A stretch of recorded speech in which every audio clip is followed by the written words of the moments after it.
ఓ విధి విచిత్రాల నిధి,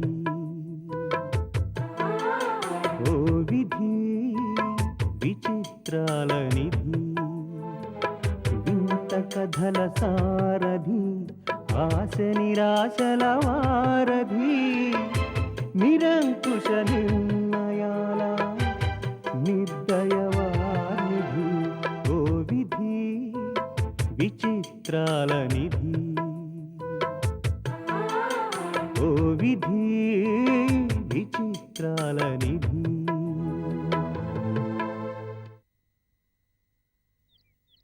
సుందర్, నేను అమెరికా వెళ్ళడం లేదు. అదేంటి సడన్గా అలాంటి డెసిషన్ తీసుకున్నావు ఏంటి? ఏం చేయమంటావు? మా తాతయ్యకి నేను వెళ్ళడం అస్సలు ఇష్టం లేదు. ఇంత మంచి ఉద్యోగం వదులుకొని ఎందుకంత దూరం వెళ్ళడం?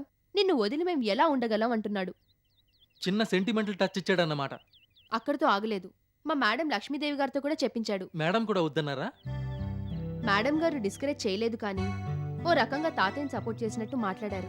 అంతగా అయితే నేనే ఏ ట్రైనింగ్కు అమెరికాకు పంపిస్తాను, కొన్నాళ్ళు ఉండి రావచ్చు అన్నారు. నువ్వు కన్విన్స్ అయ్యావా? మరేం చేయమంటావు? ఓ పక్క తాతయ్య, మరో పక్క లక్ష్మీదేవి గారు చెప్పాక ఇంకేం చేయను?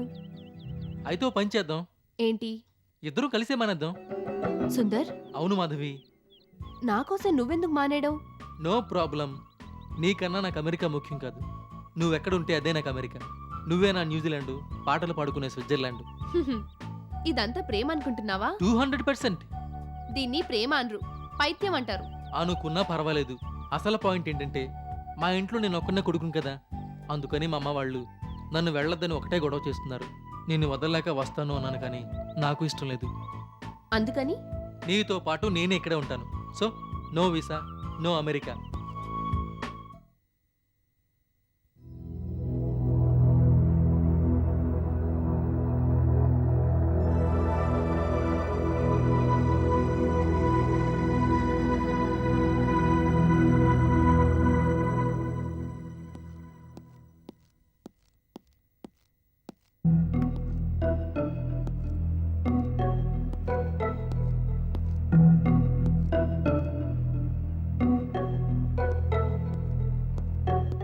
ఏం కావాలి సార్? మ్యాంగో జ్యూస్ పట్రా. Okay sir.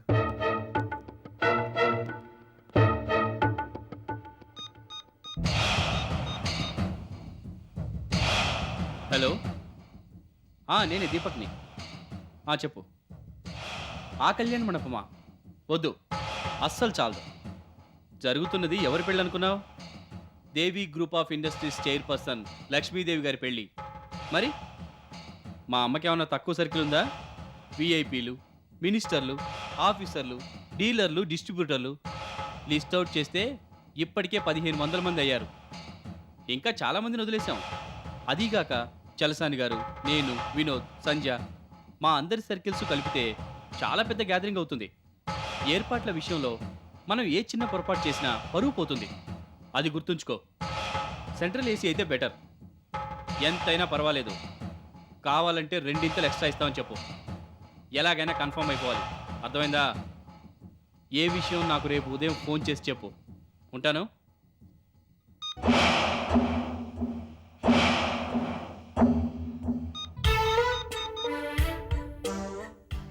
హలో, ఆ డెకరేషన్ సంగతి ఏం చేసావు? కొత్తగా ఉండాలి, అందంగా ఉండాలి. పెళ్ళికి వచ్చిన వాళ్ళు డెకరేషన్ గురించి కూడా చెప్పుకోవాలి. ఓకే, అలాగే. ఇవన్నీ వద్దు. నువ్వు నిజంగా అంత గొప్పగా చెయ్యి. నీకు ఇస్తానన్న దానికన్నా ఎక్కువే ఇస్తాను. ఓకే?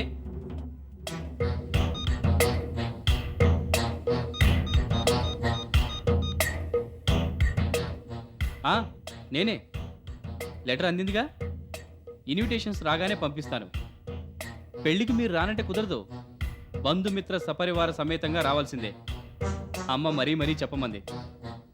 ఏర్పాట్లా భారీ ఎత్తున చేస్తున్నాం కదా, అవుతున్నాయి. వచ్చిన వాళ్ళందరికీ ఈ పెళ్లి ఓ అందమైన జ్ఞాపకంలా మిగిలిపోవాలి. అందుకు తగ్గట్టుగా ఏర్పాట్లు కూడా ఉండాలి కదా. Very good. Thank you. ఎవరో కొందరు ఓర్వలేక మనసులో కుళ్ళుకొని ఏడుస్తున్నారు, కానీ మంచి మనసుతో ఆలోచించే వాళ్ళందరూ మీలాగే చాలా సంతోషంగా ఉందంటున్నారు. అలాగంటారా? Okay, no problem. మీ రాకే మాకో వేడుక. మీరు రావాలి, వస్తున్నారు, అంతే. ఉంటాను. ఇంతోటి ముసలి పెళ్లికి చేసిన ఏర్పాట్లు చాలు ఇంకాపుతావా? ఇది ముసలి పెళ్లి కాదు, మనసు పెళ్లి. నీకు వయసు అయిపోయింది కదా, అంచేత అలాగే అనిపిస్తుంది. తల్లికి పెళ్లి చేసి చరిత్రలో నిలిచిపోదాం అనుకుంటున్నావా? ఆ రకంగా గిన్నిస్ బుక్ ఎక్కాలని సరదా పడుతున్నావా? అదా నీ డౌటు? అయినా తల్లికి పెళ్లి చేసిన వాళ్ళు చాలా మంది ఉన్నారు. కానీ నువ్వు చేసిన ఘనకార్యం ఇంతవరకు ఏ ఆడది చేసుండదు. అందుచేత నువ్వు గిన్నిస్ బుక్ ఎక్కడం గ్యారంటీ. నేనేం చేశాను? నా చేత చెప్పించాలని సరదాగా ఉంటే చెప్తాను విను. భర్తకు విడాకులు ఇచ్చేసి కొన్నేళ్ల పాటు దూరంగా ఉండి ఆస్తి కోసం మళ్ళీ ఆ భర్త పంచెన చేరి చివరికి అంతా నాటకమని ఆయన్ని మోసం చేసి వెళ్ళిపోవడం కంటే ఘనకార్యం ఏముంటుంది? అది నువ్వు చేసిన పని కన్నా నీచమైన పనేం కాదే. ఇన్నాళ్ళు చెలసానికి మీ అమ్మకి మధ్య పింపులా ఉండి ఈ వయసులో వాళ్ళిద్దరికి దగ్గరుండి మరీ పెళ్లి చేస్తున్నావు. సిగ్గులేదు? అస్సలు లేదు. పైగా ఇంత పవిత్రమైన శుభకార్యం నా చేతుల మీదుగా జరుగుతున్నందుకు చాలా ఆనందంగా ఉంది. ఎంతో పుణ్యం చేసుకుంటేనే గాని ఈ అదృష్టం రాదు. హ, నువ్వు వ్యాంప్ క్యారెక్టర్వి కదా, అందుకని నేను పింపులాగా ఈ పెళ్ళి ఒక నీచమైన పనిలాగా నీకు కనిపిస్తోంది. Take it easy Mrs Rosie. పెళ్ళయి భార్య బతికే ఉన్న ఓ మగాణ్ణి మీ అమ్మ పెళ్లి చేసుకుంటోంది. ఆ విషయం మర్చిపోయినట్టున్నావు. ఏంటి, చలసాని గారికి పెళ్ళయిందా? అరే, ఇంతవరకు నాకు తెలీదే. ఆయన భార్య పేరేంటి? వేళకోళమా? చెలసాని భార్యని నేనింకా బతికే ఉన్నాను. అలాగా? బతుకుంటే ఈ పెళ్లి జరగకుండా ఆపేయచ్చు. ముందు ఆ పని చెయ్యి. అయినా దానికి ఈ వయసులో పెళ్ళేమిటి? వాళ్ళకెలాగో సిగ్గు లజ్జా లేదు. నీకైనా ఉండక్కర్లా? మీ అమ్మ ఇలాంటి పని చేసిందేంటని రేపు అందరూ నీ మొహం మీద అడుగుతుంటే ఏం సమాధానం చెప్తావు? ఆ విషయం ఆలోచించావా? కరెక్టే అత్తయ్య. ఇలా నేనెందుకు ఆలోచించలేదు? ఇప్పటికైనా మించిపోయింది లేదు. ముందు ఈ పెళ్ళి ఆపు చేయించు. కష్టం అత్తయ్య. ఏర్పాట్లన్నీ అయిపోయాయి. శుభలేఖలు కూడా ఇవాళ రేపు వచ్చేస్తాయి. ఈ పెళ్లితో నీ అత్తయ్య జీవితం నాశనం అయిపోతుందని తెలిసి కూడా నీకేం బాధ అనిపించడం లేదా? నువ్వు నాకు పరాయివాడివి కాదు. నా కూతురు భార్గవి భర్తవి, మా ఇంటి అల్లుడివి. కొడుకులు లేని నాకు నువ్వే కొడుకు లాంటి వాడివి. చెలసాని నీ మావయ్య గారు. మన ఇంటి పరువు పోయేలా ఆయన ఈ వయసులో పెళ్లి చేసుకుంటుంటే చూస్తూ ఎలా ఊరుకోగలం? ఎవరెలా అనుకున్నా మనం ఒక కుటుంబంలోని వాళ్ళం. నిజమే అత్తయ్య. ఈ పాయింట్ కూడా నాకు తట్టలేదు. అందుకే చెప్తున్నాను. లక్ష్మీదేవి ఎవరు? నిన్ను కన్నతల్లి కాదు. ఒకప్పుడు మీ ఇంట్లో పనిచేసి మీ నాన్నని వల్లో వేసుకుని ఆస్తి రాయించేసుకుంది. అంత మాత్రాన నీకు అమ్మైపోతుందా? మన కుటుంబంలో మనిషి అయిపోతుందా? ఇప్పుడు మీ మామయ్య గారిని బుట్టలో పడేసి పెళ్లి చేసుకోబోతోంది. ఇలా మన రెండు కుటుంబాలు నాశనం అయిపోవడానికి లక్ష్మీదేవే కారణం. అందుకని ఈ పెళ్లి ఆపు చేయించి ముందు దాన్ని బయటికి తగిలే. మనందరం కలుసుందాం. సరే, ఇవన్నీ అలా ఉంచు. అమ్మ బొమ్మ అని అంత ప్రేమ ఒలకబోసావు. నీ సుఖం నీ సంతోషం గురించి ఎప్పుడైనా ఆలోచించిందా? నీకేమంత వయసు అయిపోయిందని నీకు మళ్ళీ పెళ్లి చేయొచ్చుగా.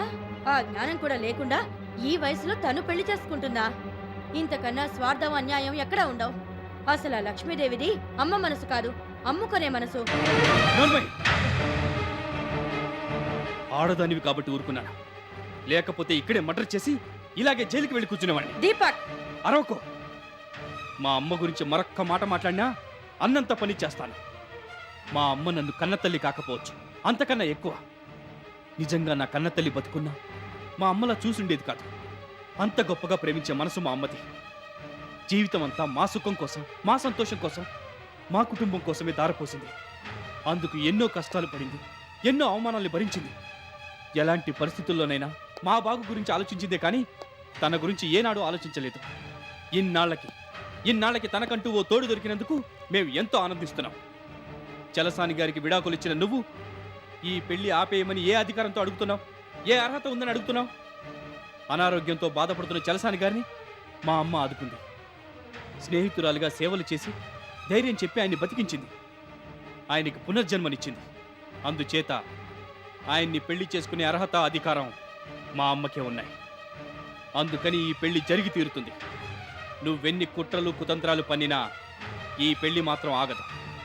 రాగల ధైర్యం ఉంటే పెళ్లికొచ్చి అందరితో పాటు 4 అక్షింతలు వేసి నీ మర్యాద నిలబెట్టుకో. అంతేగాని ఇంకెక్కడా మా అమ్మ గురించి కానీ, చలసాని గారి గురించి కానీ, ఈ పెళ్లి గురించి కానీ నోటికొచ్చిందల్లా వాగితే తరువాత నీ గురించి అందరూ మాట్లాడుకోవాల్సిందే తప్ప మాట్లాడడానికి నువ్వు మిగిలుండవు. Mind it.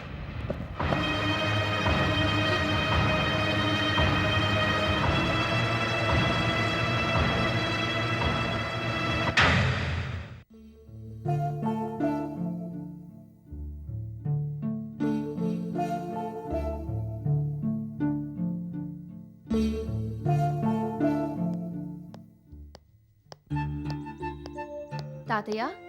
ఏమిటమ్మా ఇవాళ ఇంత తొందరగా వచ్చేసావు? జీతాల రోజు కదా తాతయ్య. అందరూ తొందరగా ఇంటికి వెళ్ళిపోయారు. నాకు పెద్దగా పనేం లేదు, అందుకే వచ్చేసాను. అది సరే గాని ఈ టైం అప్పుడు నువ్వు ఇంటి దగ్గర ఉన్నావేంటి? ఈ కాలనీకి నువ్వు ఓ చిన్న సైజ్ లీడర్వి కదా, ఖాళీ దొరికితే చాలు ఏదో మీటింగ్ పెట్టి స్పీచ్లు ఇచ్చేస్తూ ఉంటావు. అలా అడగమ్మా. ఖాళీగా ఉన్నారు కదా అని రేషన్ తెమ్మన్నాను. అది తేకుండా పనికిరాని మీటింగ్లన్నీ పెడుతున్నారు. ఇంకా ఊరుకుంటావా? నేను మీటింగులు బయట పెడుతుంటాను, నువ్వు ఇంట్లో పెడుతుంటావు, అంతే తేడా. తాతయ్య ఇదిగో జీతం. ఈ నెల ఏదో ఎక్కువ వచ్చినట్టుంది. ఇంక్రిమెంట్ కలిసింది తాతయ్య. అలాగా? ఏం కలిస్తే ఏం లాభం? ఇది వరకు 1000 రూపాయలు వస్తేనే శుభ్రంగా సరిపోయేవి. ఇప్పుడు 10,000 వచ్చినా చాలడం లేదు. ఎలా సరిపోతాయమ్మా? ఇది వరకు సుఖాలు అనుకున్నవన్నీ ఇప్పుడు అవసరాలు అయిపోయాయి. కరెక్ట్ గా చెప్పావమ్మా. నాన్న మందు రేట్లు కూడా బాగా ఎక్కువైపోయాయి. నువ్వెందుకు వచ్చావు ఇక్కడికి? అదేంటి మామ అలాగంటావు? నాకున్నది సింగిల్ డాటర్, చూడకుండా ఎలా ఉంటాను? జీతం వచ్చిన రోజు కూతురు గుర్తుకొస్తుందా నీకు? పోనీలే తాతయ్య. లేకపోతే ఏమిటమ్మా, పని పాటు లేదు. ఎన్ని ఉద్యోగాలు ఇచ్చినా మానేశాడు. బతుకంతా సారా కొట్లోనే. ఆ బాధలు పడలేకే మీ అమ్మ చచ్చిపోయింది. వద్దు మాంగారు, నా భార్యను గుర్తు చేయకండి. నా గౌరిని తలుచుకుంటేనే గుండె పగిలిపోతుంది. గౌరి నా భార్య కాదు, దేవత. నా బతుకు చీకటి చేసి నా దేవత వెళ్ళిపోయింది. గౌరీ, గౌరీ, ఎక్కడున్నావు గౌరీ?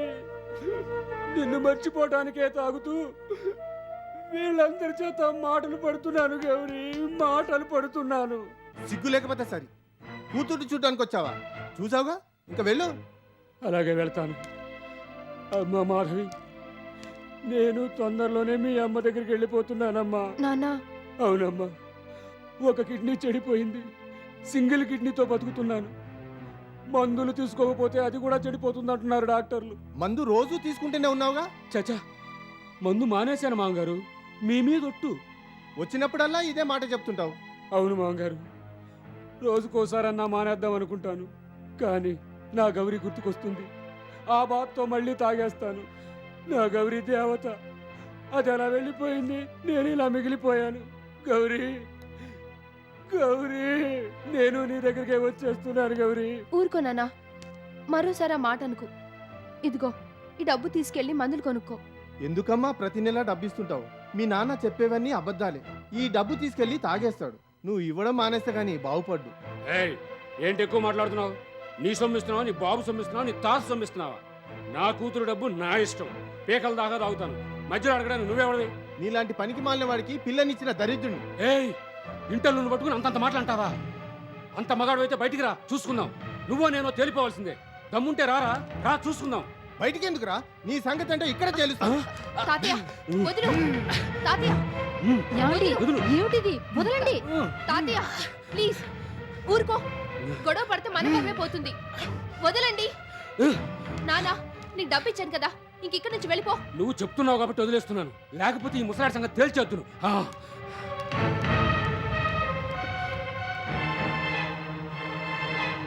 సారీ తాతయ్య. ఎందుకమ్మా సారీ చెప్తూనే ఉంటావు?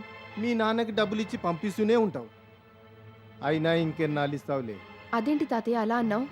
ఏం లేదమ్మా, నీ చదువు అయిపోయింది, ఉద్యోగం కూడా చేసుకుంటున్నావు. పెళ్లి చేసి పంపించేస్తే ఆ బాధ్యత కూడా తీరిపోతుంది. పెళ్లికంత తొందరే ఉందమ్మమ్మా. నీకు అలాగే అనిపిస్తుందమ్మా.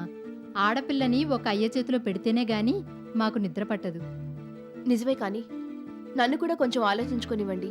ఇందులో ఆలోచించడానికి ఏముందమ్మా? ఎప్పటికైనా పెళ్లి చేసుకోవాల్సిందేగా. సరే తాతయ్య, నాకు కొంచెం టైం ఇవ్వండి.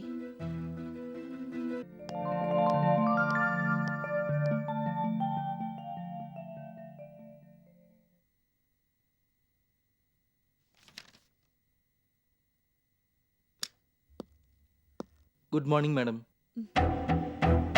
నువ్వా? రిజైన్ చేసి వెళ్ళిపోయిన వాడివి మళ్ళీ ఎందుకు వచ్చావు?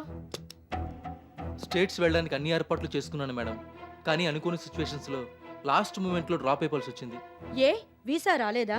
వెళ్ళడానికి డబ్బు లేదా? ఇంట్లో వాళ్ళు ఒప్పుకోలేదా? అదేం లేదు మేడం, కొన్ని కారణాల వల్ల వెళ్ళలేకపోయాను. అందుకే మళ్ళీ జాబ్లో జాయిన్ అవుదామని మిమ్మల్ని రిక్వెస్ట్ చేద్దామని వచ్చాను. రిజైన్ చేయడం, మళ్ళీ వచ్చి జాయిన్ అవుతానండం అంతా నీ ఇష్టమేనా? ఇదేమన్నా చిల్లర దుకాణం అనుకున్నావా? Corporate organisation. ఇక్కడ చాలా రూల్స్ అండ్ రెగ్యులేషన్స్ ఉంటాయి. నేను కాదనడం లేదు మేడం, అందుకే జాబ్ ఇమ్మని మిమ్మల్ని డిమాండ్ చేయటం లేదు, రిక్వెస్ట్ చేస్తున్నాను. అదంతా అనవసరం. ఇవన్నీ ముందే ఆలోచించుకోవాలి. ఇంతకీ అమెరికా ఎందుకు వెళ్ళలేదు? అది అర్థమైంది. అమెరికా వెళ్తున్నానని అబద్ధం చెప్పి వేరే జాబ్ ట్రై చేస్తుంటావు. అది ఫెయిల్ అవ్వగానే మళ్ళీ నా దగ్గరకు వచ్చావు, అంతేనా? నేనే జాబ్కి ట్రై చేయలేదు మేడం, నిజంగానే అమెరికా వెళ్దాం అనుకున్నాను. వీసా కూడా వచ్చేసింది. మరెందుకు వెళ్ళలేదు? నేను నా ఫ్రెండ్ కలిసి వెళ్దాం అనుకున్నాను మేడం. లాస్ట్ మూమెంట్లో ఆ అమ్మాయి ఇంట్లో వాళ్ళు ఒప్పుకోలేదు, అందుకని అమ్మాయి డ్రాప్ అయిపోయింది. దాంతో నేను వెళ్ళడం అనవసరమని మానేశాను. అంత త్యాగం చేసావంటే చాలా క్లోజ్ ఫ్రెండ్ అయి ఉండాలి. అవును మేడం, మేమిద్దరం ప్రేమించుకున్నాం, పెళ్లి కూడా చేసుకోవాలనుకుంటున్నాం. I see. ఆ అమ్మాయి పేరేమిటి? మాధవి. ఏం చేస్తోంది? లక్ష్మీదేవి గారి ఆఫీసులో పని చేస్తుంది మేడం. అలాగా?